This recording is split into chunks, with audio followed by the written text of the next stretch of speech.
Hare Krishna devotees, please accept my humble obeisance at your lotus feet. Hare Krishna Prabhuji, Nandat Pranams Prabhuji. Prabhuji, Prabhuji. Yes, Mataji. Hare Krishna. So I welcome you for this session on Srila Prabhupada's Lilamrt. Before we start, let's have Mangalacharanam prayers.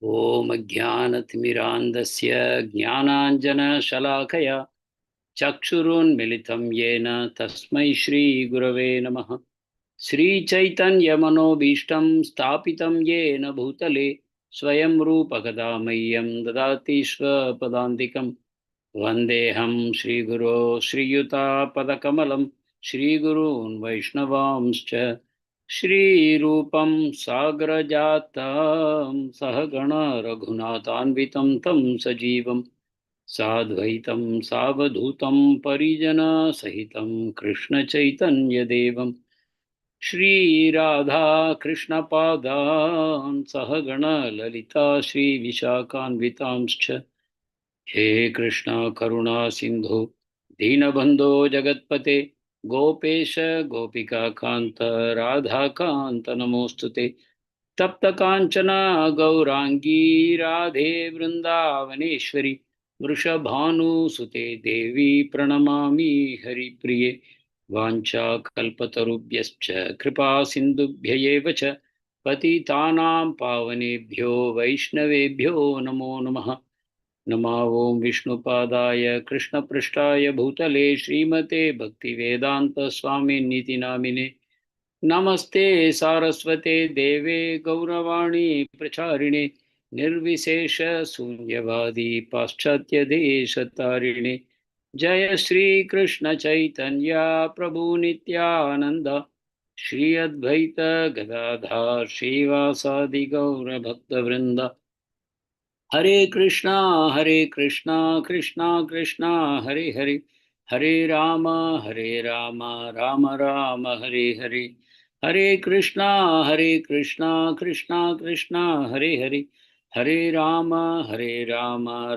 Rama Hare Hare Hare Krishna Krishna Krishna Hare Hare Hare Rama Rama Rama Hare Hare.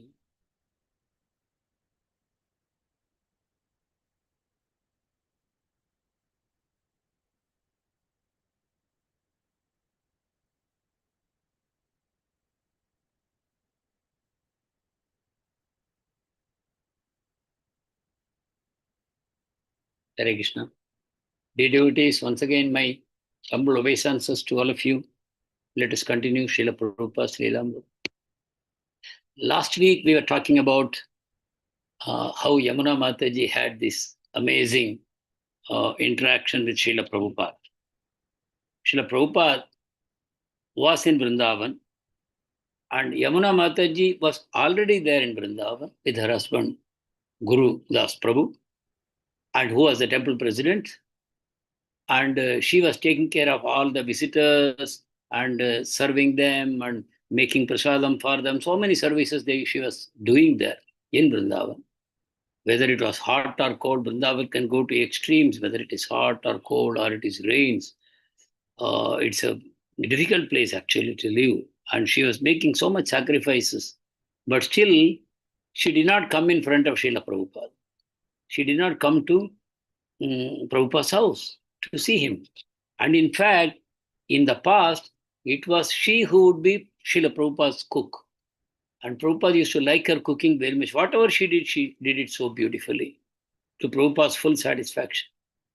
And she was always cooking, and she would be very, very hesitant to give up that service to anyone else. But now, Srila Prabhupada is in Vrindavan. She's not even coming to cook for him. So Srila Prabhupada called for her, and we saw that amazing reciprocations last week. Prabhupada gave the example of how Lord Balram forced river Yamuna to come to him when she saw that Balramji was intoxicated by drinking Varuni, and he was behaving, his eyes were rolling, he was unsteady on his feet, and by seeing all these things, and when he called Yamuna, come closer, she neglected him. She thought, oh, here's a drunkard, and why should I bother to Yogamaya acting. And finally, he became very angry, Balramji. And he brought out his plow and he said, if you won't come, I'll make you come to me. And then he dragged that plow, it can become any length. So he dragged Yamuna ji. And what happened in the process? Yamuna broke up into so many small, small rivulets. And Yamuna, immediately she became very scared and she came and surrendered to the lotus feet of Balramji. And she offered some amazing prayers also. We have it in Bhagavatam. So here Prabhupada is quoting that. If you won't come, I'll force you to come. And Yamuna Mataji gave this justification that actually I am very afraid of you. Because lately you have been chastising devotees left and right. And especially Gurudas Prabhu is the temple president. He's at the receiving end most of the time. So she said, I'm afraid of seeing you in this form. I don't.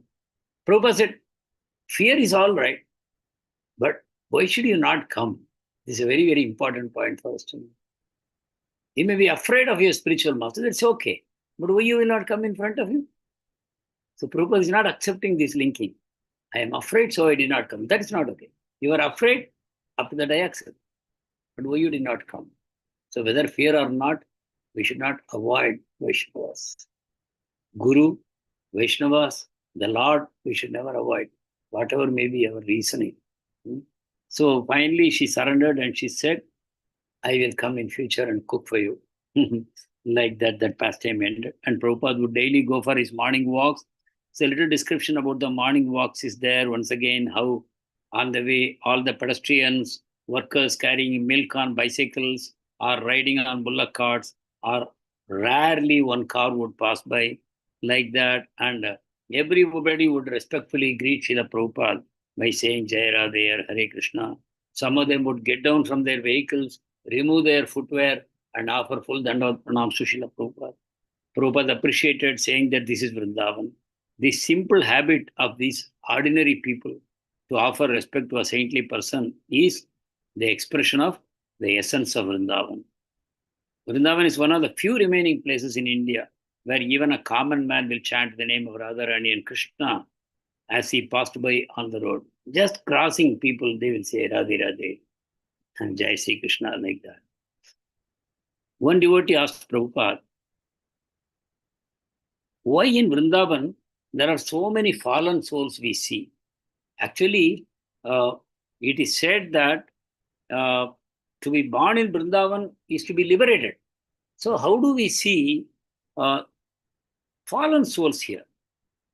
And he said, it says in Krishna book, he quotes from Krishna book, that the people in Vrindavan don't need a spiritual master. Krishna is their spiritual master. So in such a situation, why we see so many fallen souls? Then Prabhupada replied, yes, they have an excellent spiritual master, but one may have a very good spiritual master, but not obey him, right? Obeying the spiritual master is what? Please complete the sentence, if you know what is in my mind. Obeying the spiritual master is? Following the Vani of Yeah, spiritual master. That's correct. Yeah. So here you have a spiritual master who is completely perfect, but to obey him is? Surrendered, Prabhuji. To obey him is your choice. Krishna says in Bhagavad Gita, I have told you everything, right? There is nothing I have not told you. Everything, Karma Yoga, Jnana Yoga, Ashtanga Yoga, Bhakti Yoga, surrender, completely everything I have covered, the whole gamut of things. Now, if you want further clarification, I am ready to give you. But now, whether to act upon my instructions or not, that is your choice. Yata ichchasi tata kuru. Yata ichchasi. Now, Arjun, what you want to do, please do. Is it not amazing that the Supreme Lord should speak to us like this? Supreme Lord could very well say, hey, you ordinary mortal, you insignificant soul, you better follow whatever I have told you. Otherwise, I am going to send you to hell for eternal punishment. I will never take you out of hell. Better you follow whatever I have told you in Gita. For your sake, I have spoken so elaborately. You better follow strictly. Like that he could have told. He's Swarat, no? Janmadya seto anvayat itartast arteshu abhignya Swarat. Everything, creation, maintenance, destruction, everything comes from him. Janmadya seta anvayat itartast. He knows everything directly and indirectly. Directly, he is present as Paramatma in every atom, in every soul, in the whole of creation. He is present, he knows directly. He also knows indirectly by the medium of universal administration. He has witnesses everywhere. The sun is there, the moon is there, the wind is there, the stars are there, the fire is there, everything is his witness. And there are the demigods, there are unlimited demigods, the Dig Devatas, all 10 directions, there are Devatas. Everything is controlled by the demigods. So they are all his witnesses, they are all his representatives. So directly and indirectly, he is aware, abhijna, arteshu abhijna, he knows everything. And Swarat, he's totally independent. Who is there to tell him to do or not to do something? Is there anyone? He's asama urdhva. No one equal to him, no one higher than him. He is supreme. Who can ever challenge him? So why can't he? Sometimes we are so frustrated also. Sometimes to think we become so frustrated. Why can't the Lord be a little more, strict with all of us? Why can't he speak to us more strongly, chastise us, and tell us, hey, come on, you better follow me, Bhagavad Gita. Or rather force us with a whip to follow. Why doesn't the Lord do that? Many times people complain and they're angry with the Lord actually. They're actually angry with the Lord. Why doesn't he force us all to go back home, back to Godhead? Why does he allow us to suffer here? He knows we are all incapable of making proper decisions. We are all dragged by the charms of external energy. So why can't he force us? Everything he's Swarat, he can do. Why doesn't he force? So what is the answer for this? Hare Krishna, Prabhuji. I think he wants us to experience and finally know what is actually best for us. Without that, as a parent, we also do that only. Sometimes when our kids don't obey us, we said, you will understand later after your own experiences. Like that, Lord is allowing that experience will give us the actual understanding that he is our best well-wisher. So that way, A very Lord is... logical answer. Yeah, absolutely. Can you say something from the heart? What Krishna is feeling? Why did Krishna create all these souls? Unlimited souls. Why did he create? For love, exchange of love with him, Prabhuji. Yeah. Bahushyam, Vedas say, the Lord was one, but then he decided, let me become many. Vedas, Rigveda says, Bahushyam means the Supreme Lord was alone, and then he decided, let me become many, let me multiply. And then all the souls are not that they were created at some point of time. Please always don't give room to this confusion that when we talk about some transcendental subject matter, it is not subject to the control of time, right?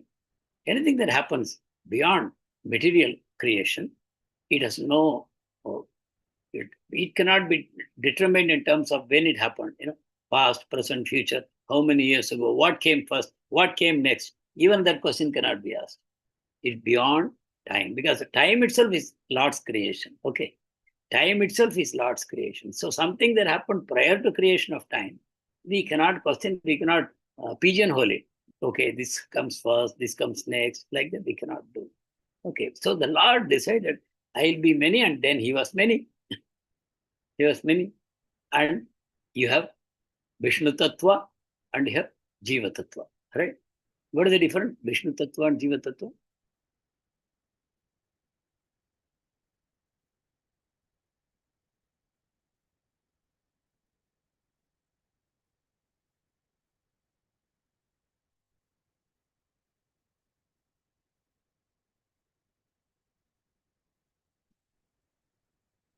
Hare Krishna. Deafening silence. Question is clear, no?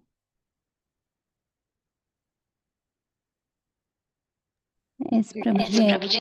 I don't know how to explain, Prabhuji. Vishnu Tattva and Jiva Tattva.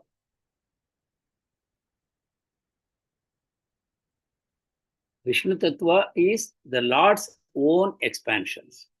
They are called Vishnu Tattva. Prabhupada will sometimes call plenary expansions or expansion of the portion of the plenary portion, like that in so many different ways. Prabhupada will explain, but basically they are all Vishnu only. The Supreme Lord's own expansion. It is like one candle lighting, so many other Deepa Chireva, that sloka in Brahma Samhita, no, Prabhuji? Candle lighting, correct. So many candles. All the candles are the same, but even then, there was one candle that was in the beginning and that has lit all the other candles.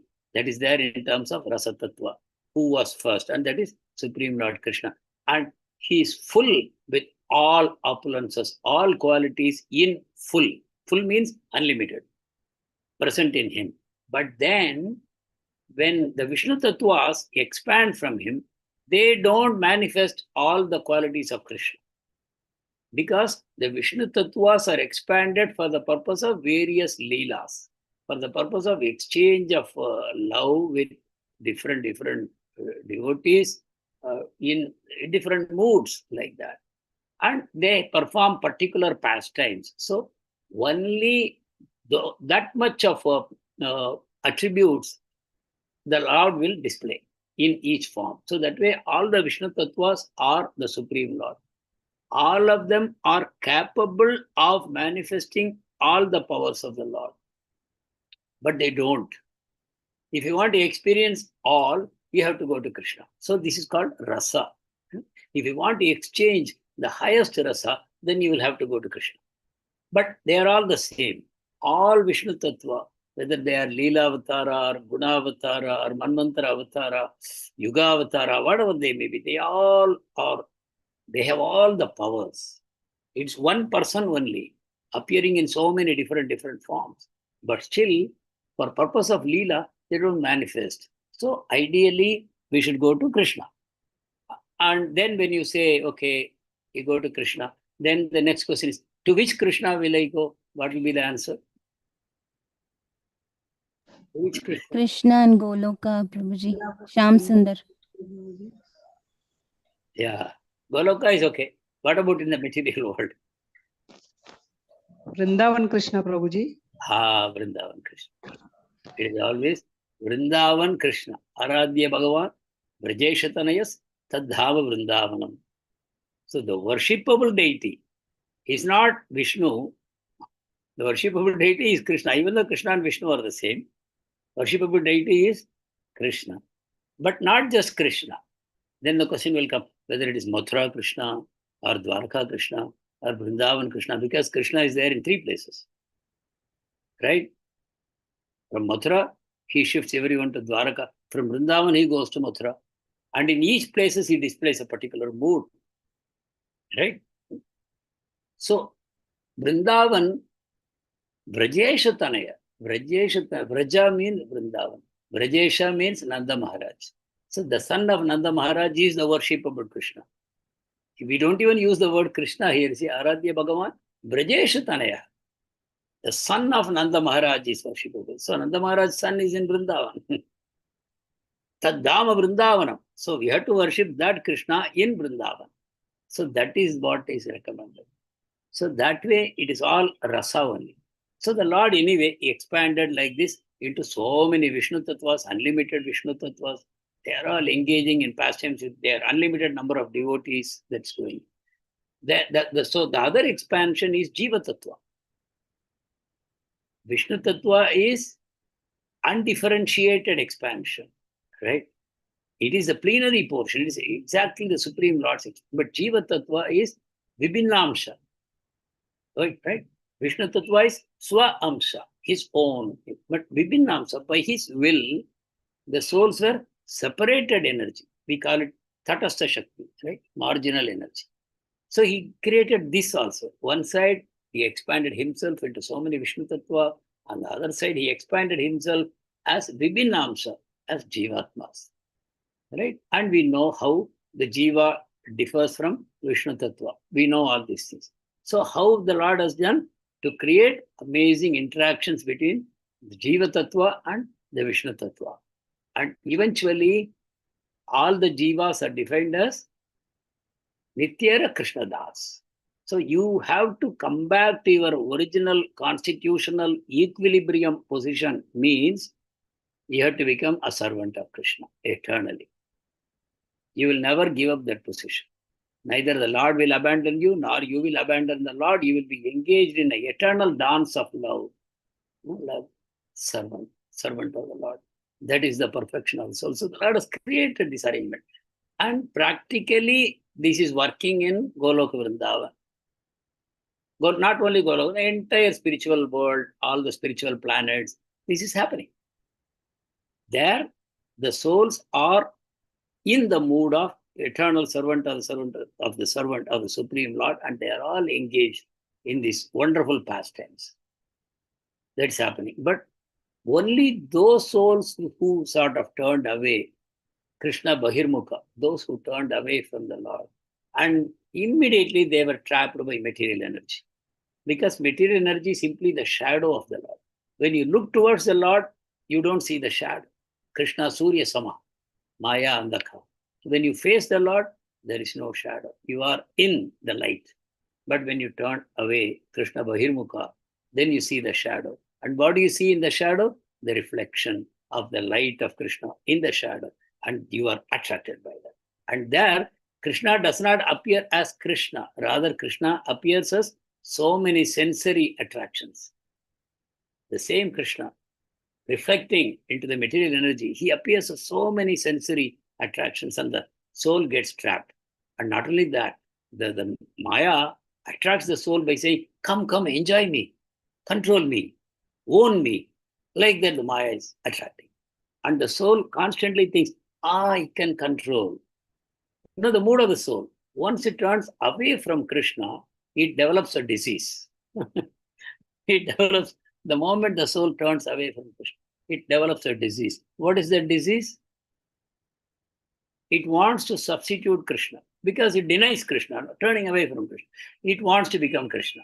What is Krishna? Supreme enjoyer, supreme proprietor, supreme controller. So the soul thinks, I am everything. So the soul wants to become the center of the entire material energy and to control and enjoy everything. So this is the disease. This is the jaundice that Srila Prabhupada talks about always, because of turning away from Krishna. So these souls are only here, trying to enjoy. So this is the whole story of creation. And this is also part of the Lord's pastime. We should not think that, oh, maybe his experiment went wrong. He created so many souls, but all of them did not turn towards him. So there is a kind of a manufacturing defect. And so those souls having manufacturing defect have come here. It is also not like that. It is ultimately the Lord's pastime of one type of pastime is going on in the spiritual world. Another type of pastime is going on in the material world. In the material world, what is happening? Ye yatamam prapatyante samstadaiva bhajami. The Lord is reciprocating with each and every soul in this material world also. The way they approach him, the Lord is reciprocating in the material world also. In the spiritual world, everybody wants to serve Krishna, and Krishna wants to serve everyone. Everyone wants to shower their entire love and affection on the Lord, and the Lord reciprocates that same mood. That is going on in the spiritual world. But in the material world, in different degrees, we have the tendency to enjoy, control, and own. And accordingly, Krishna reciprocates. He never comes out directly. Why? Because nobody wants him. That is why we came here. So there is reciprocation happening here also, but in an indirect way, in an impersonal way. Reciprocation is happening. Krishna may come to you as a car, as a nice bank balance, or as a nice house. You will never see Krishna himself. You will see Krishna's hand is hidden, and you will see only dead material, right? Krishna is hiding. Nothing is dead actually, but Krishna makes it appear as though it is all dead. Krishna is within every atom. So nothing can really be dead, right? Everything is actually alive. There is nothing that can be disrespected by us in this creation, because everything contains Krishna, the essence. So, but by the plan of Krishna, it appears as though, there is scope for me to become the proprietor of everything. Because if Krishna is there, I know I cannot compete with him. So my desire is frustrated right from start. I want to become proprietor of everything. But Krishna is too much. In Krishna Leela, you see in Krishna book, can you remember one particular demon who challenged Krishna like this? In the very ultimate way, one demon challenged Krishna. Do you remember his name from Krishna book?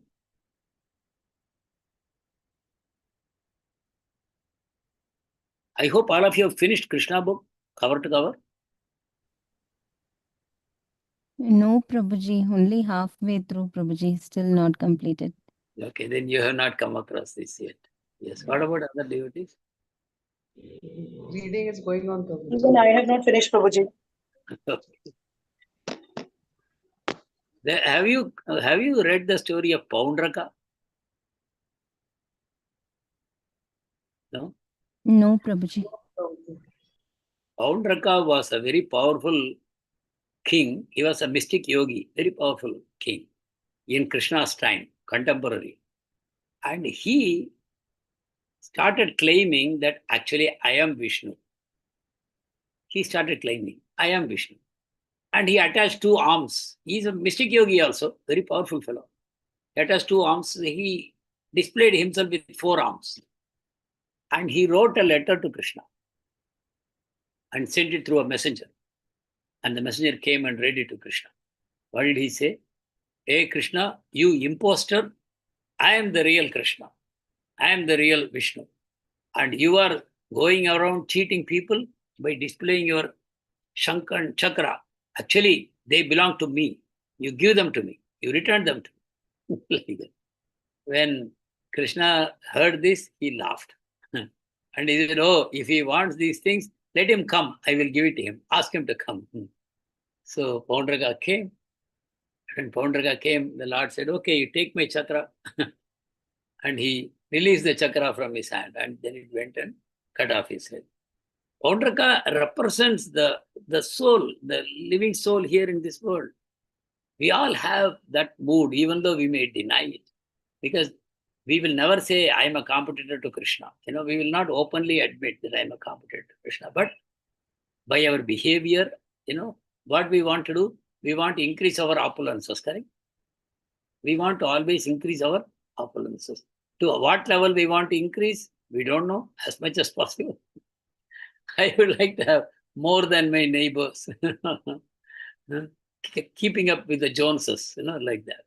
So that mood is there. That is actually competing with Krishna. Otherwise, as Ishopanishad says, Isavashyamidam sarvam yat kincha jagatyam jagat tena tektena bhunjita magrudha kasya svidhanam.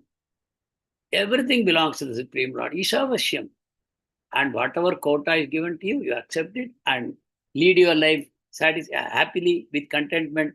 That is what is recommended. Because the Lord knows what you deserve and accordingly has given you a quota.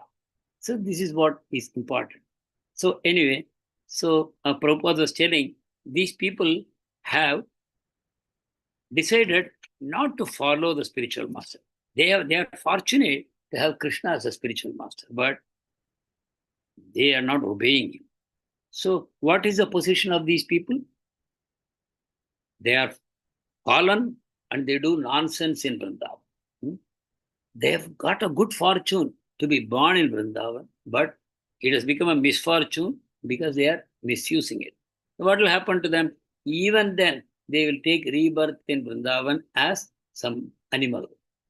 And they will spend their karma and then they will go back home, back to God.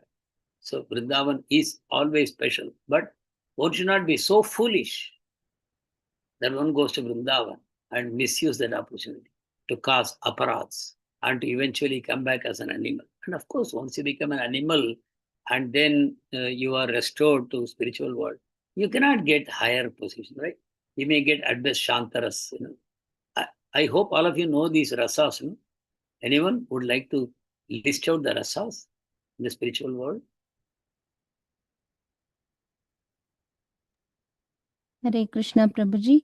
Great. Shantarasa, Sakyarasa, then Vatsalya Rasa, then Madhurya Rasa Prabhuji. Yeah. Plus Dasya. Dasya. After Shanta, there is Dasya. And then Sakhya, Vatsalya, like that. So what is the meaning of these rasas?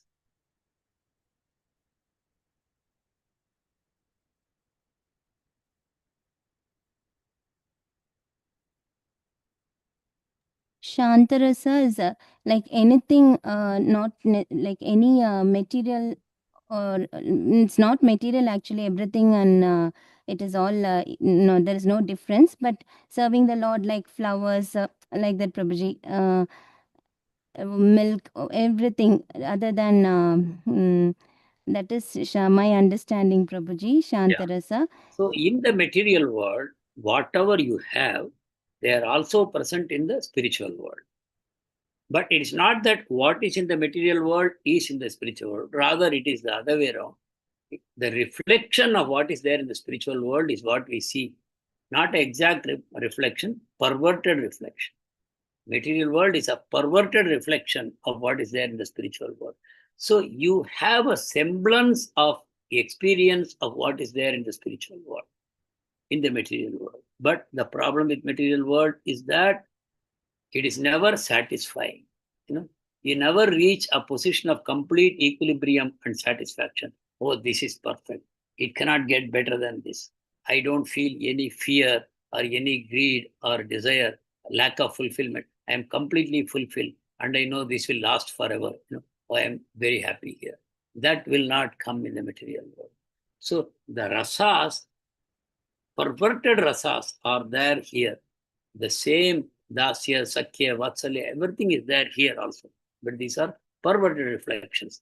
So one should understand that if I go to the spiritual world, some of the things that I can enjoy here, I cannot enjoy anymore. That is wrong.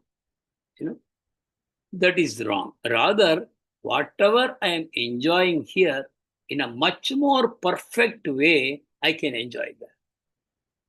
It has no negative side effects. Enjoyment in the spiritual world produces no adverse effects. Right?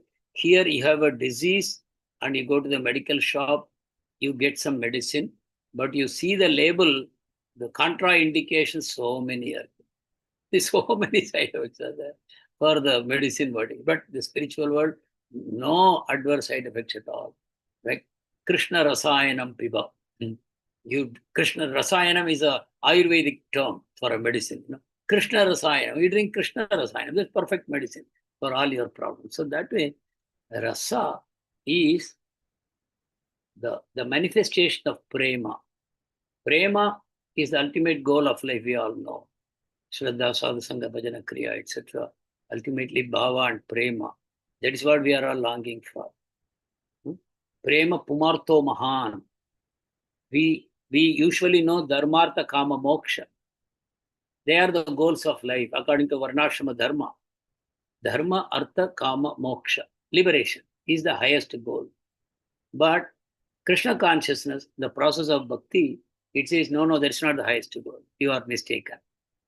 Moksha refers to Sahaja Mukti or impersonal liberation. That's not the highest.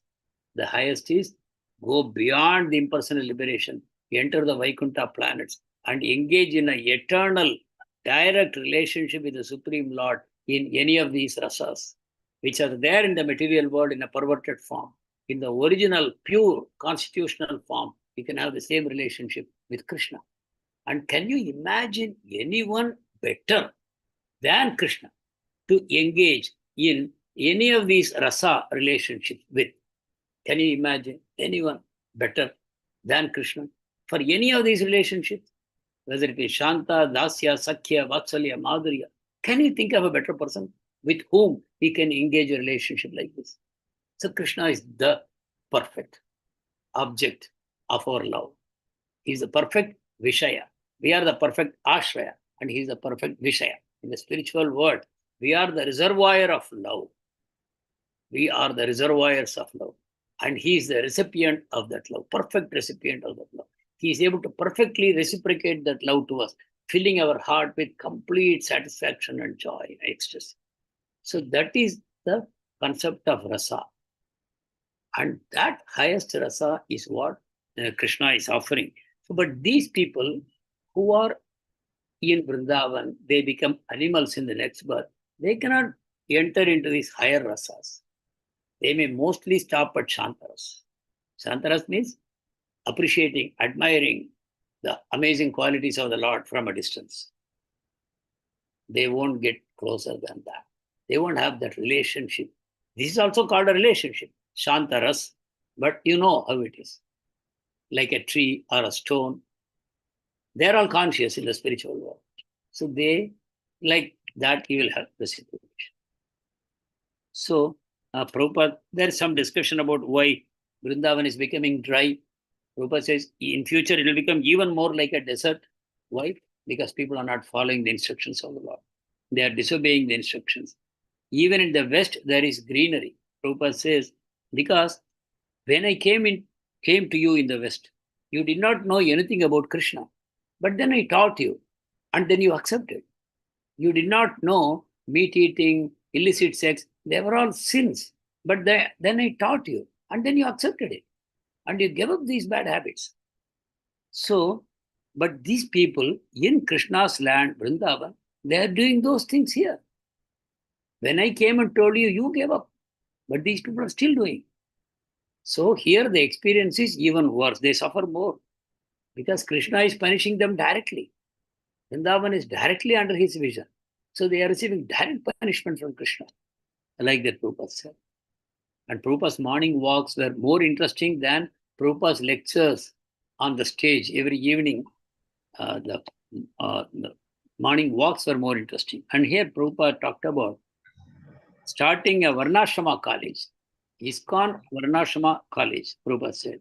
I have a plan for that. And Prabhupada discussing. And then Prabhupada explained how society should be divided into four Varnas. Four Varnas, we know what they are.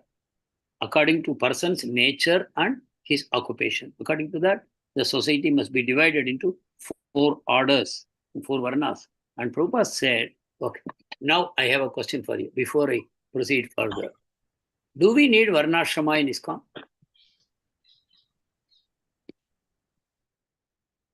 What is your contention? What is your understanding?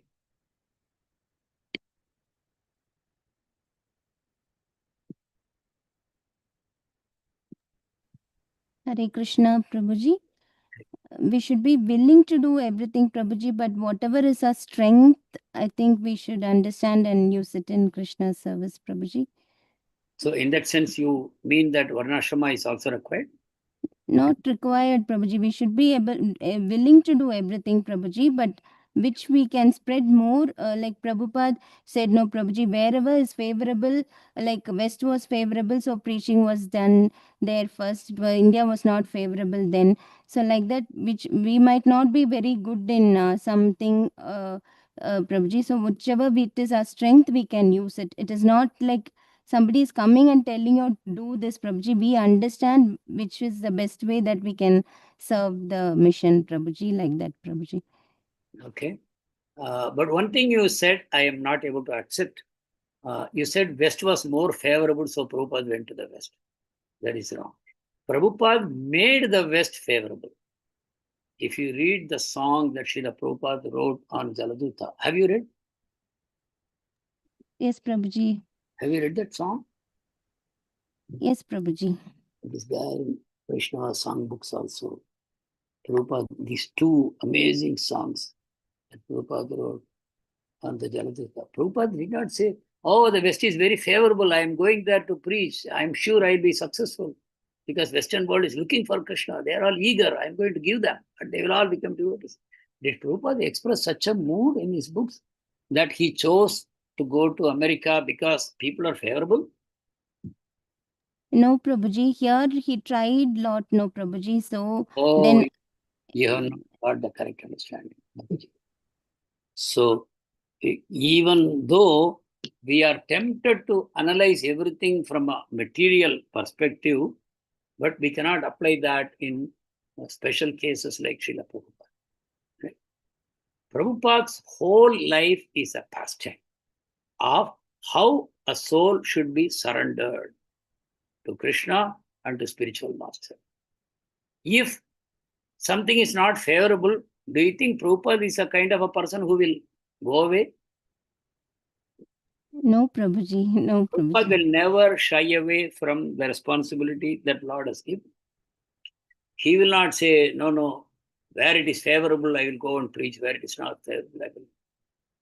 Prabhupada's going to the West was simply following instruction of his spiritual master.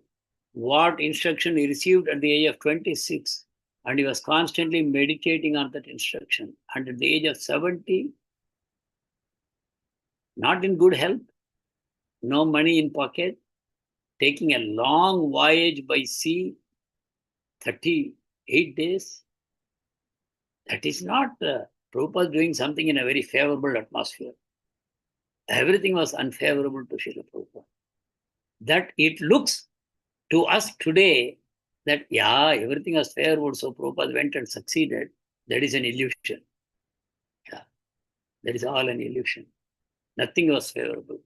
In fact, the devotees of Srila Prabhupada questioned him, Prabhupada, what was our qualification that we got Krishna consciousness? What was our qualification? Prabhupada said, none. You did not have any qualification. I made your qualification. How Prabhupada made the qualification? If you read that song in Vaishnava songbook, Prabhupada's prayer, Prabhupada prayed and made the qualification for them. Prabhupada prayed. These people are completely steeped in Rajogun and Tamogun. Do you think Rajogun, Tamogun are favorable for Krishna consciousness? Not at all. Hare Krishna, Prabhuji. Sorry, Prabhuji. Recently I heard. I No, am Prabhuji. trying to give you a better understanding. Yes, Prabhuji. I Do understand. not see things materially. Yes, Not Prabhuji. see something Yes. spiritual means you have to see with that kind of a vision. Yes, Prabhuji. Prabhupada is directly the representative of the Supreme Lord. So he can smash any opposition. Nothing can stop him. In fact, if you see Chaitanya Bhagavat says, any devotee of Chaitanya Mahaprabhu is capable of delivering the whole universe. So what is happening? We have to understand that it is the Lord's pastime. Any one devotee of the Supreme Lord can deliver a whole universe. That is the power. That is otherwise, no, we are underestimating the power of a pure devotee, the power of prema. Nothing can stop prema from acting, this supreme power. So basically, the other points what he said, I accept. The only thing is that with regard to Prabhupada, we should not see, because Prabhupada went to America, the Lord made all favorable arrangements for him. And so that he was able to succeed in his preaching. No. Nothing was can be farther from the truth. Prabhupada made everything favorable by his complete spirit of surrender. And then things had to come around. So there are some mystical forces, which we cannot always understand and analyze logically, rationally. These mystical forces, they work. How they work? Depending on the degree of your surrender. They operate to fulfill what your desire is, the desire will be fulfilled like that. Prabhupada did not stop at anything. They say, no, leaving no stone unturned when he went to West. Whatever, even one thing that Prabhupada did when he was in the West, we cannot imagine. Prabhupada went with some potatoes and some atta and no money to America. And he carried a few books. He went at the onset of winter. The winter was just going to come. Prabhupada has not seen such an American winter. And Prabhupada had only the sannyasi clothes with no money. Where he will stay, where he will eat, where he will ease himself, nothing is known. He's just there in America, high and dry.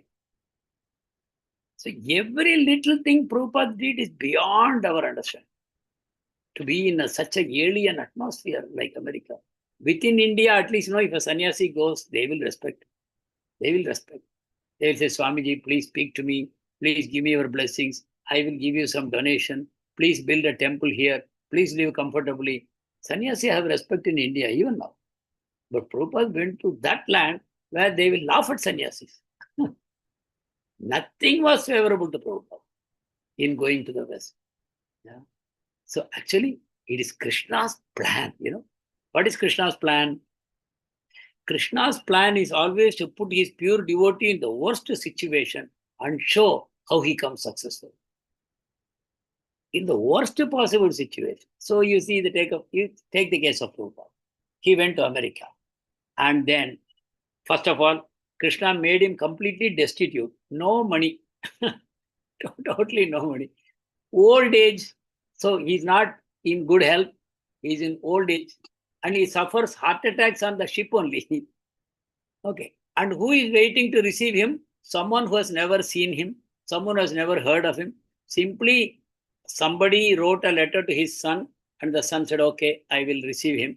And that boy is married to an American lady. And they're living in some place, Buttle, Pennsylvania.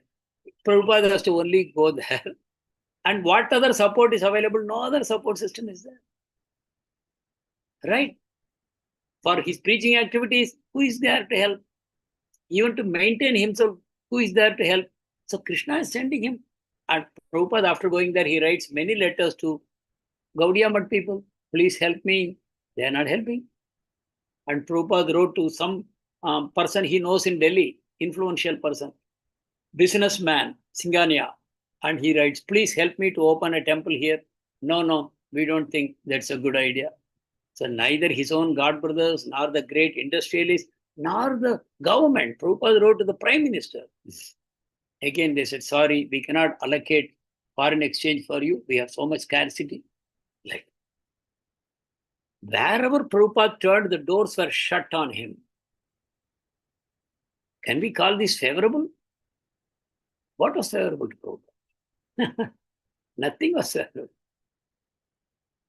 Prabhupada turned everything around by his sheer power of surrender. But when we see it, to us, it looks like, oh, that was lucky for Prabhupada.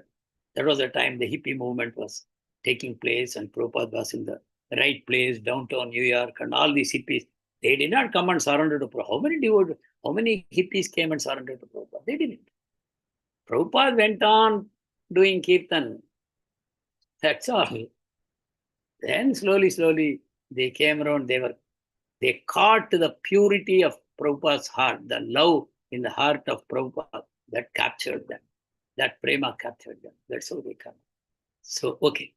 So, Prabhupada said, you accepted what I told you. But these people are not doing that. So they're being, okay. So Varnashrama, we were in Varnashrama now. So Varnashrama, whether it is required or not, we were discussing that. So the point is, devotees don't need Varnashrama. Bhakti is not dependent on anything. Bhakti is not dependent on karma or jnana or ashtanga yoga or varnashrama. That is the beauty of bhakti. Because in today's world, karma yoga cannot be done. Jnana yoga cannot be done. Ashtanga yoga cannot be done. Varnashrama destroyed. In this situation, what can be done? Bhakti yoga only can be done. Because bhakti yoga requires only shraddha. Only shraddha. That shraddha is a result of sukriti, sufficient sukriti. Then you have shraddha. Then with the shraddha, you should enter into sadhu sangha and take shelter of a spiritual master. These are the steps which are required. Then the process takes over. Then you will come, as long as you are in the association of devotees, you accept the guidance of a spiritual master, then you start your bhajana kriya. And bhajana kriya will lead to your anartha nivritti, and by, you will go towards bhava and prema. So varnashrama is not required there also. Then why is varnashrama required? Please tell me. Now that we have told bhakti doesn't need varnashrama, then why is varnashrama?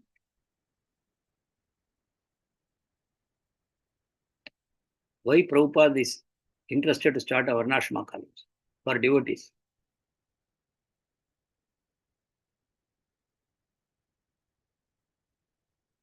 So the answer is, this is a scientific system that Krishna has created, varnashrama. So if people are not ready to take to the direct path of bhakti, then they should at least come under the Varnashrama system. At least they should become a Shudra. At least they should become a Shudra. You may wonder, what is this becoming Shudra? If one is not Brahmana, Kshatriya, Vaishya, then he is automatically Shudra. That is what I thought. Is it correct? Does anyone have any other opinion about a Shudra? Prabhuji, that's what even I thought.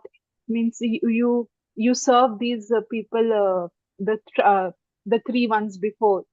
That's what I think Shudra is. After Brahmana, Kshatriya, Vaishya, the residual population is all Shudra, correct? Yes, Prabhu, that is my understanding. That is wrong. That is wrong. Okay.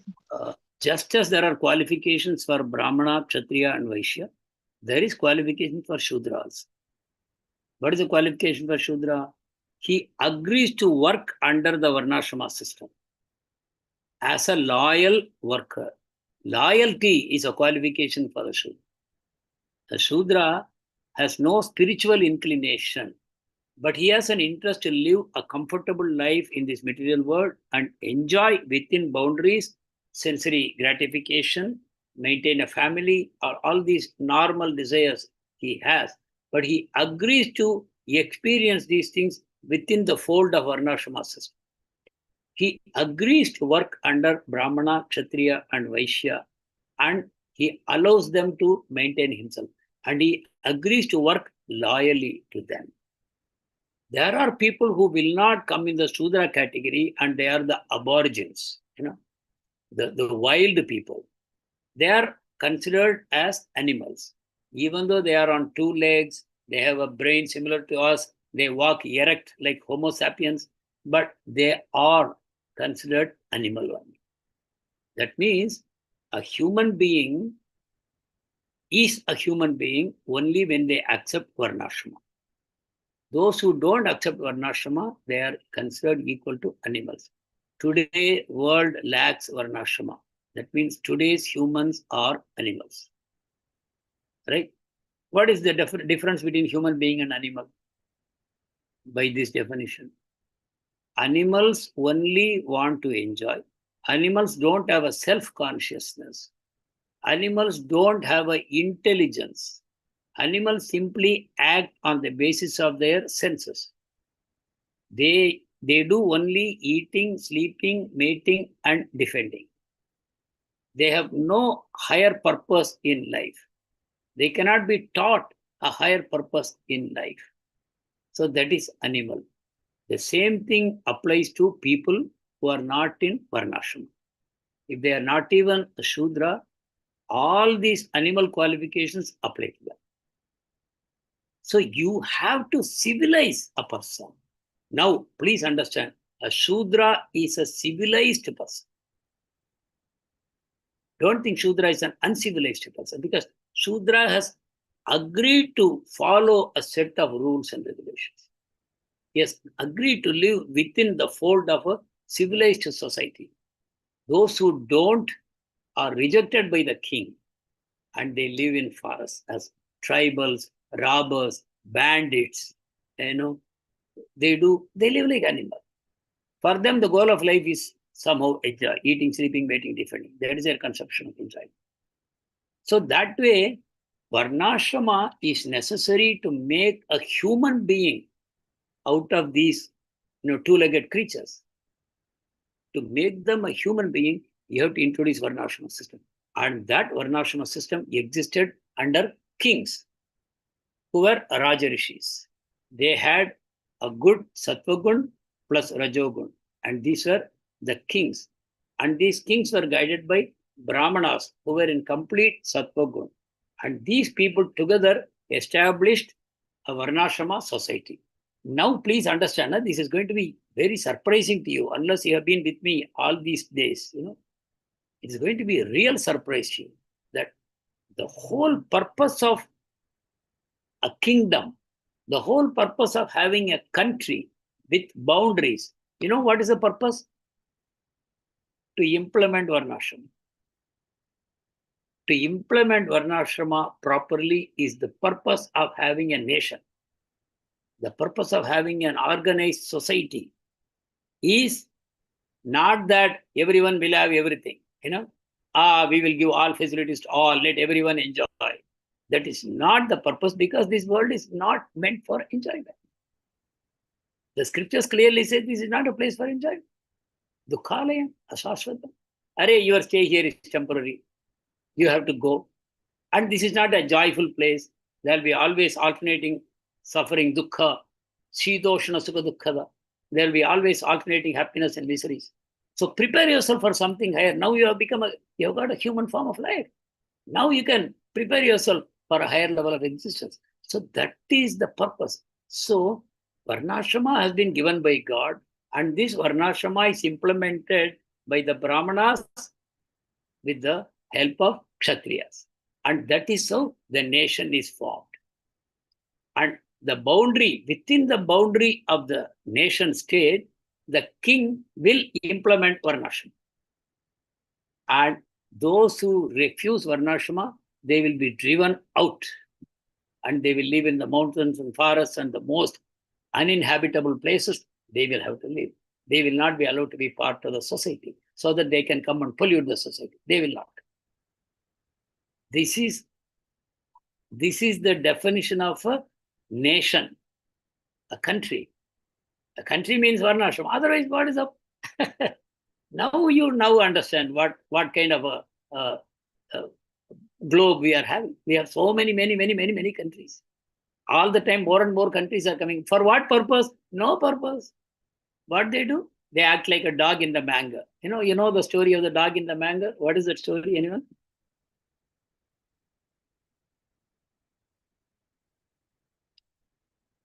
There is a big shed in a farm.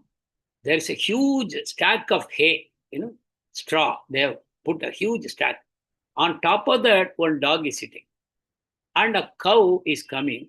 Cow's food is straw. It is hungry. It wants to come and eat the straw. But the dog is barking from there. The dog has nothing to do with the straw. But the dog is barking and the cow backs away out of fear. Again, the cow comes back. Again, the dog is barking. This is what the countries, they want to exploit the resources of the nation and enjoy for themselves. So now the concept of nationhood is like that. And in a democracy, the people elect their own leaders. So they have no possibility of getting a sattva leader at the highest post. Because I am electing only a man with my own nature I will elect. So we are all in Tamoguna, mostly Tamoguna, and we get Tamoguni leaders, blind people. So the whole concept of nation, and now you can understand why it is said Maharaja Yudhishthir or Maharaja Parikshit, they ruled the whole world under one umbrella. That means the whole world, they implemented Varnashrama system. So please understand the role of a king. The duty of a king is to implement Varnashrama. And those who ever break the law of Varnashrama, the king will punish them. And those who don't want to live in Varnashrama, he will chase them out of the country. Okay, so Prabhupada wants Varnashrama. Those who are unfortunate that they cannot accept bhakti, which is the recommended process for Kali Yuga, at least let them bring them under Varnashrama. Then why Varnashrama for devotees? The question still remains. Devotees have already accepted bhakti. Why there is Varnashrama? The answer is, Prabhupada says, although the members of the Krishna consciousness movement are above the social divisions of Brahmana, Kshatriya, Vaishya, and Shudra, they should teach others by acting perfectly within these divisions. Supriya Mataji, this is the answer to that question. That the devotees, even though they are beyond the four varnas, but they should accept the varna system. And depending on what varna we'll accept, whatever my occupation and whatever my given nature, we all have anarthas, even though we are practicing devotion. We have so based on our nature and our occupation, we classify ourselves as Brahmana, Kshatriya, Vaishya, Shudra. And once I accept that particular varna, then I have to strictly act as per the rules and regulations given in Manu Shastra. Manu is the lawgiver, correct? 14 Manus. One day of Brahma, one Kalpa, is divided into 14 parts, 14 Manus. Each Manu controls 71 and odd Chaturayugas under his reign. Right now we are under which Manu? Vayoswata Manu. Vaivasvata Manu. Who is the seventh Manu? We are in the seventh Manu. And under seventh Manu, how many Yuga cycles will come?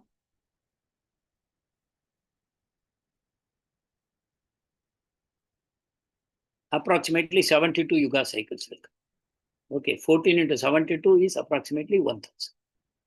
So out of the 72 Yuga cycles, which one is running now?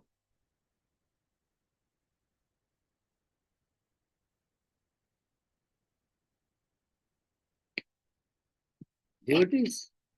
Haribol.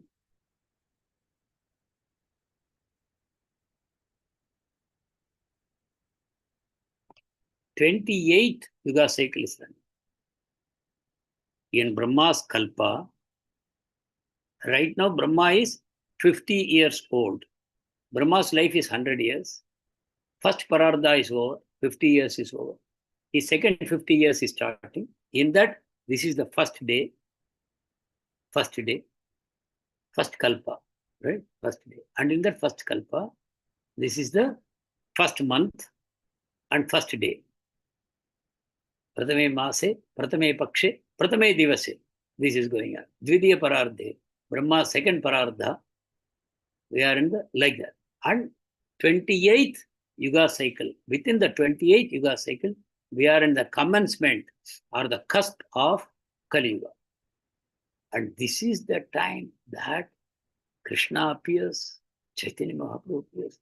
The Supreme Personalities, both of them appear. Can you estimate how fortunate we are? How fortunate. Can we appreciate our good fortune? Within 5,000 years of now, Krishna appeared. Within 500 years of now, Chaitanya Mahaprabhu, both the Supreme Person, with all his 64 kalas, 100%, fully present, they both appeared. Where? Right where we are living, in this Bharata Varsha, Bharata Kanda. We are born in the same land of Bharat Bhumi.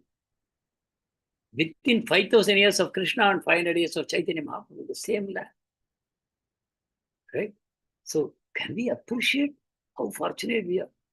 If we can do that, then we should never waste a moment also.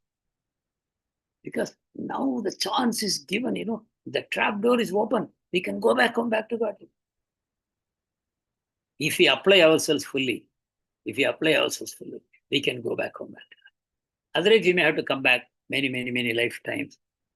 We have come to Krishna consciousness, and have become an asosti pratyavayo na vidyate, swalpam abhyasya dharmasya trayate mhato bhaya. As Krishna says in Gita, we have been saved from the greatest danger, that we will not be born in an animal body in our next lifetime. We'll be given a favorable birth in a favorable family, where we can pick up from where we left off and proceed further. But then, of course, Maya will be always around us. So it is very much left to our choice what we will choose. We have to constantly choose Krishna. And we should always reject Maya. Like that. So here Prabhupada is recommending Varnashrama system so that devotees will follow Varnashrama perfectly and set a role model for non-devotees to come under Varnashrama system. So that is why Prabhupada wants a Varnashrama. I will not go into greater details, but I hope this much. Anyone has any doubts up to this point? Hare Krishna, Prabhuji. Prabhuji, by this, devotee should be having Brahmanical qualities in general, Vaishnava qualities, and then they will do whatever is possible according to their occupation and like that. No, Prabhuji, the qualities should be Vaishnava qualities. That is uniform for everybody. No, Prabhuji. Vaishnava qualities is what we should have, devotees. And then what we are capable of doing, we have to adopt and set an example. Yeah, perfectly. Because What is the difference between Brahmanical quality and Vaishnava quality? It is Sattva and Shuddha Sattva, Prabhuji. No, yes. Correct. Yes. Correct. That is the correct answer.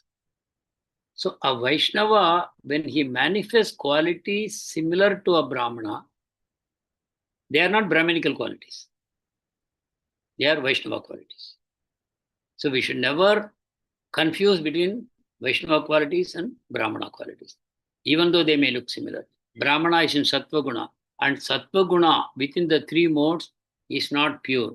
There is always a mixture of Rajogun and Tamogun within Sattva Guna. So even a Brahmana can fall down if he doesn't have devotee association and perform bhakti. A Brahmana can also fall down. But Vaishnava qualities, they always take you higher and higher, upward towards the Lord. So that is why once you become a Vaishnava, there is no fear of falling down, because the Vaishnava qualities are coming from the Suddha Sattva platform. But then the Varnashrama setup will help a devotee, as you said, based on your occupation, based on your qualities. The head of the institution, the Varnashrama system, they will say, okay, this is more suitable for you, be a Kshatriya, you be a Vaishya, you be a Shudra, like that. And accordingly, they will work and perform their duties. But they will be always worshipping Krishna. They are not following Varnashrama as a path for their self-purification and to go back home, back to Godhead. No. They are not doing Varnashrama for that purpose. They are not doing Varnashrama even for the purpose of making greater advancement in bhakti. No. Why?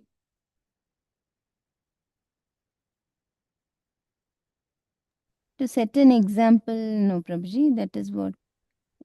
Because a devotee knows, I can advance in bhakti only by performing bhakti.